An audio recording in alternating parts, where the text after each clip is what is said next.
अस्सलाम वालेकुम दोस्तों, आज की वीडियो में हम सीखेंगे शुड हैव का इस्तेमाल। शुड हैव का मतलब है चाहिए था, चाहिए थी या चाहिए थे।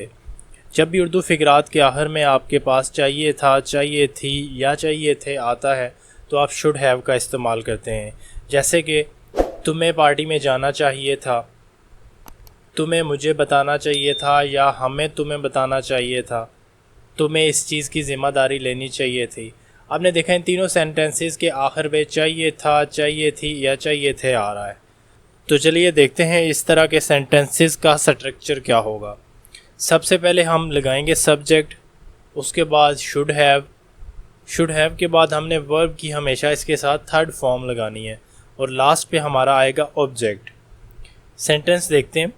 तुम्हें पार्टी में जाना चाहिए था, इसमें वर्ब हमारा है जाना, यानी काम क्या हो रहा है, जाने का काम हो रहा है और जाना की इंग्लिश है गो।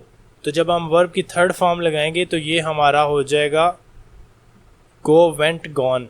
थर्ड फॉर्म हमारी इसमें आ जाएगी गॉन। सब्जेक्ट हमारा इसमें यू है, उसके बाद हमने लगा दिया शुड हैव, उसके बाद वर्ब की थर्ड फॉर्म हमने गॉन लगा दी और लास्ट है हमारा टू द पार्टी, यानी ऑब्जेक्ट हमारा पार्टी है। पार्टी पे काम हो रहा है, तुम पार्टी में जा रहे हो तो इसमें ऑब्जेक्ट हमारा पार्टी है। You should have gone to the party. इसी तरह से तुम्हें मेरी बात सुननी चाहिए थी। अब इसमें वर्ब क्या है, वर्ब है सुनना, लिसन। लिसन की थर्ड फॉर्म हमने लगा दी लिसन्ड। सबसे पहले हमारा सब्जेक्ट है, सब्जेक्ट के बाद एज यूजुअल हमारा शुड हैव और उसके बाद वर्ब की थर्ड फॉर्म हमारी लिसन्ड और लास्ट पे to me, you should have listen to me. तुम्हें अपने वालिदैन का कहा मानना चाहिए था। अब कहा मानना की इंग्लिश है ओबे, तो ओबे की हमने थर्ड फॉर्म लगा दी obeyed. You should have obeyed your parents. तुम्हें मुझे बताना चाहिए था। बताना की इंग्लिश होती है टेल, टेल की थर्ड फॉर्म है टोल्ड। तो हमारा सेंटेंस किस तरह से बना, you should have told me. तुम्हें इस चीज़ की ज़िम्मेदारी लेनी चाहिए थी।